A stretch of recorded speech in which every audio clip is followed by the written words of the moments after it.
ഉന്നയിച്ചു വന്നിട്ടുള്ള ഒരു സാഹചര്യമുണ്ട്. പക്ഷേ കോൺഗ്രസ് അവിടെ ചെയ്തത് ആ നാട്ടിലെ അല്ലെങ്കിൽ ആ പ്രദേശത്തെ ജനങ്ങളുടെ വികാരം ഉൾക്കൊണ്ടുകൊണ്ട് ഒരു സമവായം ഉണ്ടാക്കി തെലങ്കാന എന്ന് പറയുന്ന സംസ്ഥാനത്തിന് രൂപം കൊടുക്കാൻ തയ്യാറായ ഒരു രാഷ്ട്രീയ പ്രസ്ഥാനമാണ്. അവിടെ തെലങ്കാനയിൽ നമുക്കിപ്പോ കാണാൻ കഴിയുന്നത് കോൺഗ്രസും PRSും തമ്മിലാണ് വ്യക്തമായിട്ടുള്ള മത്സരം നമുക്കിവിടെ അവിടെ ഇപ്പൊ കാണാൻ കഴിയുന്നത്. പക്ഷേ അവിടെ തീർച്ചയായിട്ടും ജനങ്ങൾക്കറിയാം കോൺഗ്രസ് ആണ് ജനങ്ങളുടെ പ്രശ്നം ഏറ്റെടുത്തുകൊണ്ടിരുന്നത്. PRS അവിടെ ജനങ്ങളെ വഞ്ചിക്കുകയായിരുന്നു. ഒരുപക്ഷെ തെലങ്കാന രാഷ്ട്ര സമിതി തന്നെ പിരിച്ചുവിടുമെന്ന് പറഞ്ഞുകൊണ്ടാണ് കഴിഞ്ഞ കാലങ്ങളിലൊക്കെ ഈ ഒരു സംസ്ഥാന രൂപീകരണത്തിന് വേണ്ടി നിലകൊണ്ടതെങ്കിൽ ഈ തെലങ്കാന സംസ്ഥാനം രൂപീകരിക്കുന്നതിന് വേണ്ടി ഇന്ത്യൻ നാഷണൽ കോൺഗ്രസ് ശക്തമായ നിലപാടെടുത്ത് ഉറച്ചു നിന്നപ്പോ അവരുന്നയിച്ചിരുന്ന മുദ്രാവാക്യത്തിൽ നിന്ന് പിന്നോട്ട് പോകുന്ന ഒരു രാഷ്ട്രീയ സാഹചര്യം ജനങ്ങളെ നമ്മൾക്ക് വിട്ടുകിട്ടാൻ പറ്റുമോ?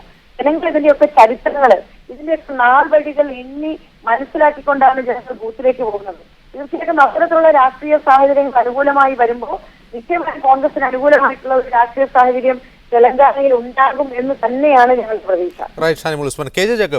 സീമാന്ധ്ര മേഖലയിൽ കോൺഗ്രസിന് തിരിച്ചടി നേരിട്ടേക്കാം, പക്ഷേ തെലങ്കാനയിലെങ്കിലും അത് നേട്ടമുണ്ടാക്കുന്ന രീതിയിൽ തെലങ്കാന സംസ്ഥാന രൂപീകരണം നേട്ടമുണ്ടാക്കുന്ന രീതിയിലാണ് കോൺഗ്രസിന്റെ തെരഞ്ഞെടുപ്പ് പ്രചാരണം. സോണിയാഗാന്ധിയാണ് അവിടെ പ്രചാരണം ഉദ്ഘാടനം ചെയ്തത് പോലും. ആ അർത്ഥത്തിൽ ചന്ദ്രശേഖർ റാവുവിനെതിരെ ശക്തനായ ഒരു നേതാവിനെ ഉയർത്തിക്കാട്ടാൻ പോലും ഇല്ലാത്ത തെലങ്കാന പ്രദേശ് കോൺഗ്രസ് കമ്മിറ്റി ഈ തെരഞ്ഞെടുപ്പിൽ തെലങ്കാന മേഖലയിൽ മുന്നേറ്റം ഉണ്ടാക്കുമെന്ന ഷാനിമോൾ ഉസ്മാന്റെ വാദത്തെ താങ്കൾ എങ്ങനെ വിലയിരുത്തുന്നു? ഒരു പ്രശ്നം എത്ര വഷളാക്കാൻ പറ്റും എന്നുള്ളതിൻ്റെ ഉദാഹരണമായിരുന്നു ആന്ധ്രാപ്രദേശിൻ്റെ വിഭജനം. കോൺഗ്രസിനെ സംബന്ധിച്ചിടത്തോളം ഈ രണ്ട് തോണിയിലും കാലിൽ വെച്ച് കുറേ കാലം മുമ്പോട്ട് പോയി. അവർക്കറിയാമായിരുന്നു തെലങ്കാനയ്ക്ക് വേണ്ടിയിട്ടുള്ള പ്രക്ഷോഭം കുറേ കാലമായി അവിടെ നടന്നുകൊണ്ടിരിക്കുകയായിരുന്നു.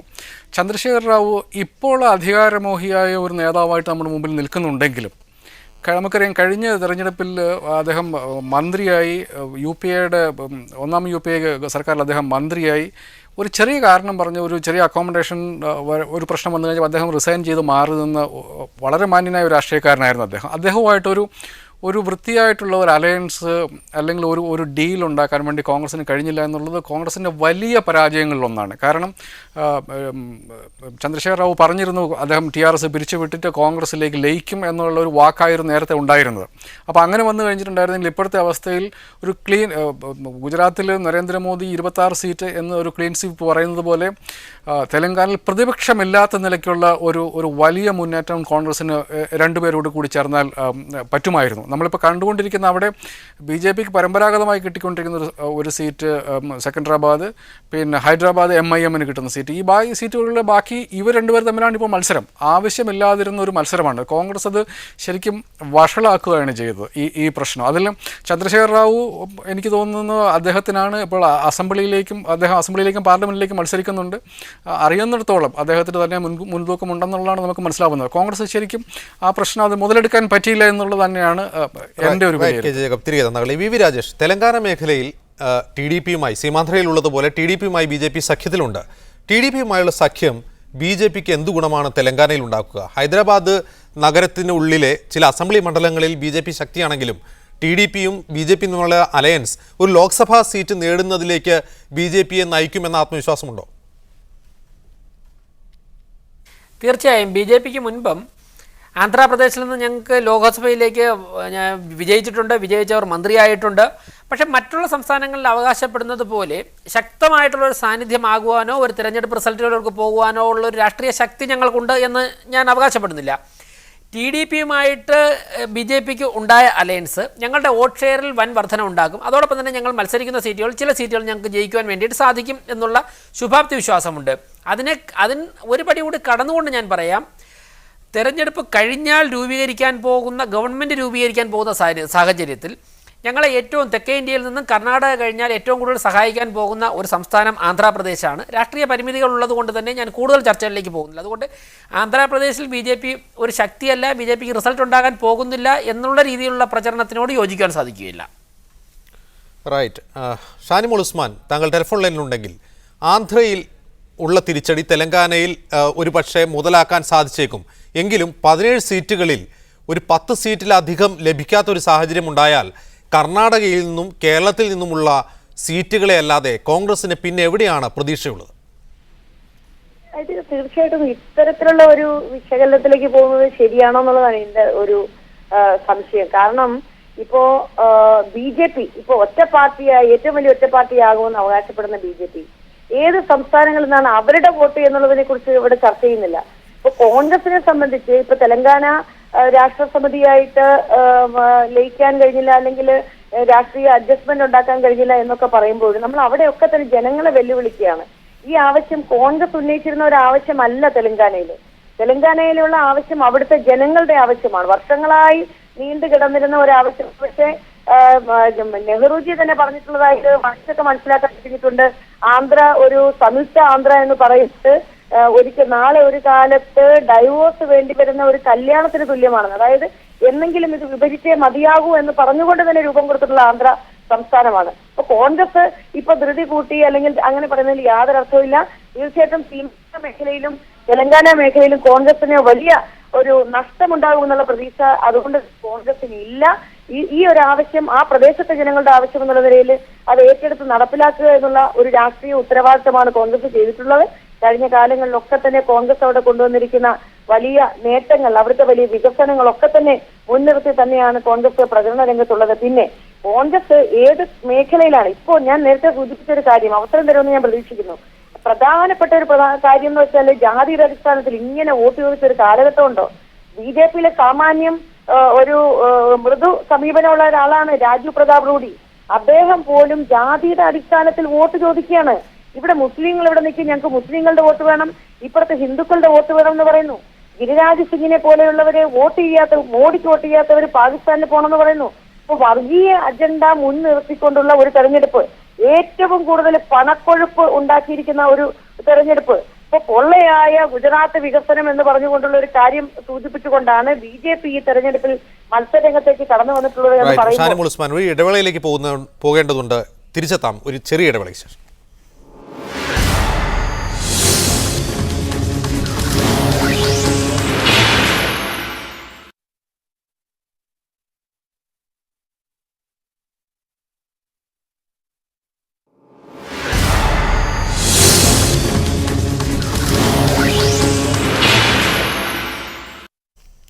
ഇലക്ഷൻ ഹൈവേ തുടരുകയാണ്. KJ ജേക്കബിലേക്ക് ഒരിക്കൽ കൂടി. ജേക്കബ്, തെലങ്കാനയും ഗുജറാത്തും മാറ്റി നിർത്തിയാൽ UPയിലെയും ബീഹാറിലെയും പഞ്ചാബിലെയും ചില നിയോജക മണ്ഡലങ്ങളിലാണ് ഈ തെരഞ്ഞെടുപ്പ് 8ാം ഘട്ടത്തിൽ തെരഞ്ഞെടുപ്പ് നടക്കുന്നത്.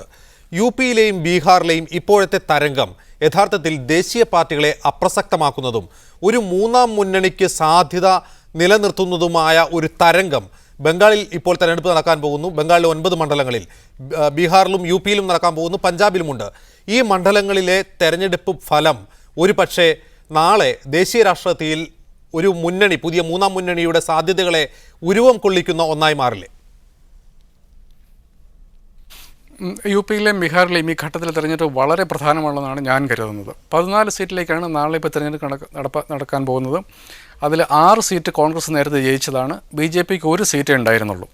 BJPയെ സംബന്ധിച്ചിടത്തോളം UPയിലുള്ളത് 80 സീറ്റിൽ ശ്രീ രാജേഷ് പറഞ്ഞതുപോലെ 40-നും 50-നും ഇടയ്ക്ക് സീറ്റ് അവർക്ക് കിട്ടിയെങ്കിലേ BJPക്ക് സ്വന്തമായിട്ട് NDAക്ക് ഒരു ഗവൺമെൻറ് രൂപീകരിക്കുന്നതിനെക്കുറിച്ച് അവർക്ക് സ്വപ്നം കാണാൻ പോലും പറ്റൂ. അപ്പോൾ ആ സ്ഥിതിക്ക് UPയിൽ തിരഞ്ഞെടുപ്പ് വളരെ പ്രധാനപ്പെട്ടതാണ്. UPയിലെ ഓരോ സീറ്റും അവരെ സംബന്ധിച്ച് വളരെ പ്രധാനപ്പെട്ടതാണ്. പക്ഷേ നമ്മൾ ശ്രീമതി ഷാനിമോൾ ഉസ്മാൻ വളരെ അതിശയത്തോടു കൂടി പറഞ്ഞ ജാതി, മതം ഇതൊക്കെ തന്നെയാണ് അവിടുത്തെ ഇലക്ഷൻ റിസൾട്ടുകൾ ബാധിക്കുക എന്നുള്ള കാര്യത്തിൽ യാതൊരു സംശയവുമില്ല. നമ്മൾ ഇലക്ഷൻ ചരിത്രം എടുത്ത് നോക്കിക്കഴിഞ്ഞിട്ടുണ്ടെങ്കിൽ UPയിലെ തെരഞ്ഞെടുപ്പ് പ്രത്യേകിച്ചും കഴിഞ്ഞ തെരഞ്ഞെടുപ്പിൽ നമ്മൾ കണക്കാക്കി നോക്കിയാൽ കോൺഗ്രസിന് 20 സീറ്റ് കിട്ടിയപ്പോഴും അവിടുത്തെ ഏറ്റവും വലിയ രാഷ്ട്രീയ കക്ഷിയായിട്ട് നിന്നത് BSP ആണ്. അതിൽ കൂടുതൽ അവർക്ക് സീറ്റുകൾ കുറവായിരുന്നെങ്കിലും മൊത്തം രാഷ്ട്രീയ പ്രസൻസ് വെച്ച് നോക്കിക്കഴിഞ്ഞാൽ BSP അവിടുത്തെ വലിയൊരു ഘടകമാണ്. അത് ശരിക്കും ജാതി രാഷ്ട്രീയമാണ് അവിടെ എല്ലാവരും കളിക്കുന്നത്. BSPയെ സംബന്ധിച്ചിടത്തോളം ബ്രാഹ്മിൻ ദളിത് കോമ്പിനേഷൻ വളരെ സ്ട്രോങ് ആയിട്ടുണ്ട്. SPയെ സംബന്ധിച്ചിടത്തോളം മുസ്ലിം യാദവ് വോട്ടുണ്ട്. BJP മിക്കവാറും ഒരു അപ്പർ കാസ്റ്റ് വോട്ടാണ്. കോൺഗ്രസ് ഇതിൻ്റെ ഇടയിലൂടെയാണ് കഴിഞ്ഞ പ്രാവശ്യം 20 സീറ്റ് നേടിയത്. എനിക്ക് തോന്നുന്നു രാഹുൽ ഗാന്ധിയുടെ വലിയൊരു വിജയമായിരുന്നു അത്.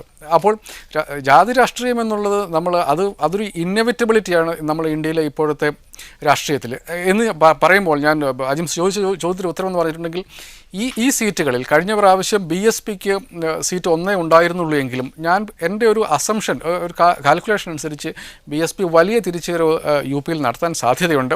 അതൊക്കെ നമ്മൾ ഈ ഘട്ടത്തിൽ നമുക്ക് മനസ്സിലാക്കാൻ സാധിക്കും. കോൺഗ്രസിന് സമയക്കുറവ് മൂലം ഇടപെടുകയാണ്. വി രാജേഷ്, ഈ പറഞ്ഞ സംസ്ഥാനങ്ങളിൽ ഒരു മോദി തരംഗം ഇല്ലാത്തതുകൊണ്ടാണോ ഈ പറഞ്ഞ ഷാനിമോൾ ഉസ്മാൻ ആരോപിച്ച രീതിയിലുള്ള തെരഞ്ഞെടുപ്പ് പ്രചാരണത്തിലേക്ക് BJPക്ക് ഒരു പരിധിയെങ്കിലും പോകേണ്ടി വന്നത്?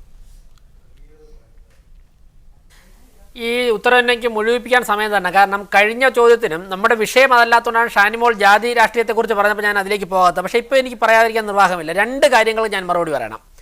ഒന്ന്, ഷാനിമോൾ ചോദിച്ചു ഏതൊക്കെ സംസ്ഥാനങ്ങളിൽ നിന്നാണ് BJP സീറ്റുകൾ കിട്ടുമെന്നുള്ളതിനെക്കുറിച്ച് BJP ചർച്ച ചെയ്യാൻ തയ്യാറാവുന്നില്ലെന്ന്. ഞാൻ ചർച്ച ചെയ്യാൻ തയ്യാറാവുകയാണ്. ഞങ്ങൾക്ക് സീറ്റ് കിട്ടാൻ പോകുന്ന സംസ്ഥാനങ്ങൾ ഗുജറാത്ത്, മധ്യപ്രദേശ്, രാജസ്ഥാൻ, കർണാടക, ബീഹാർ, ഉത്തർപ്രദേശ്, ഡൽഹി, ഹിമാചൽ പ്രദേശ്, മഹാരാഷ്ട്ര, ജാർഖണ്ഡ്, പഞ്ചാബ്, ഉത്തരാഖണ്ഡ്.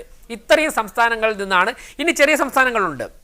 ഇപ്പോൾ ഞങ്ങൾ പ്രതീക്ഷിക്കുന്ന തമിഴ്നാട്ടിൽ നിന്നൊക്കെ ചില സീറ്റുകൾ ഞങ്ങൾക്ക് കിട്ടും. ഞാൻ ചെറിയ സംസ്ഥാനങ്ങളിലേക്ക് പോകുന്നില്ല ഷാനിമോളെ. ഞാൻ ആദ്യം പറഞ്ഞ ഇത്രയും സംസ്ഥാനങ്ങളിൽ നിന്നാണ് ഞങ്ങൾക്ക് മേജറായിട്ട് സീറ്റുകൾ ഞങ്ങൾ പ്രതീക്ഷിക്കുന്നത്. ഏറ്റവും വലിയ ഒറ്റക്കക്ഷിയാകുമെന്ന് ഞങ്ങൾ പ്രതീക്ഷിക്കുന്നത്.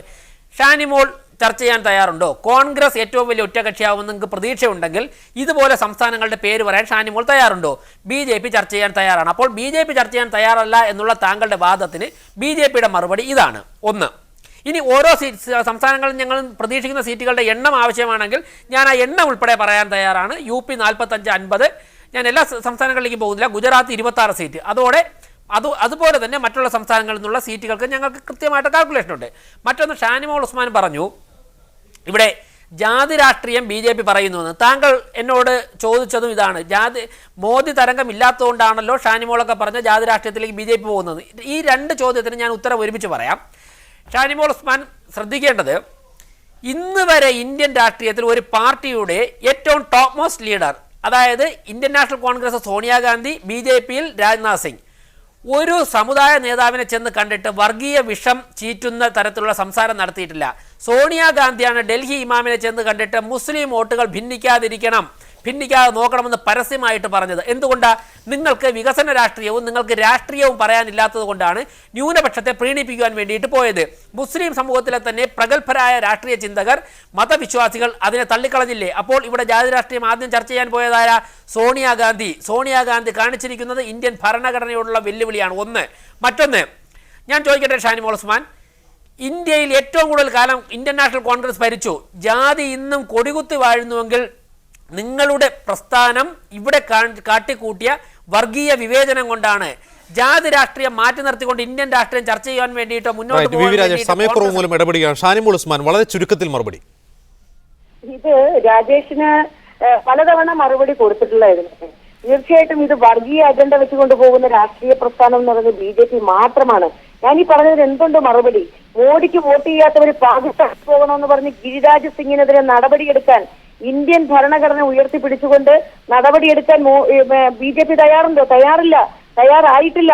വർഗീയ അജണ്ട അല്ലാതെ മതേതര വോട്ടുകൾ ഒന്നിക്കുന്നതിന് വേണ്ടിയാണ് മറ്റു രാഷ്ട്രീയ പ്രസ്ഥാനങ്ങൾ പ്രവർത്തിക്കുന്നത്. മതേതര വോട്ടുകൾ, വർഗീയ വോട്ടുകളുടെ ഏകീകരണമല്ല അവിടെ വേണ്ടത്. ഹിന്ദുത്വ അജണ്ട വെച്ചുകൊണ്ട് എന്താണ് മാനിഫെസ്റ്റോ BJPയുടെ മാനിഫെസ്റ്റോയിൽ ഈ രാജ്യത്തെ ജനങ്ങൾക്ക് വേണ്ടി എന്താ പറഞ്ഞിട്ടുള്ളത്? അതിൽ വ്യക്തമായി പറഞ്ഞിരിക്കുന്നു, ഞങ്ങൾ അധികാരത്തിൽ വന്നാൽ ഏകീകൃത സിവിൽ കോഡ് ഇവിടെ ഉസ്മാൻ, അത്തരം ചർച്ചയിലേക്ക് പോകുന്നതിന് സമയപരിധി തടസ്സമായി നിൽക്കുകയാണ്.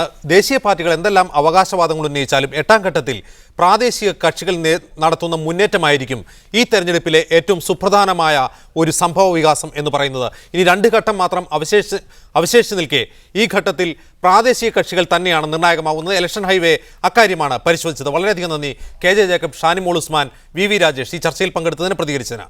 ഇലക്ഷൻ ഹൈവേ അടുത്ത ദിവസം വീണ്ടും കാണാം.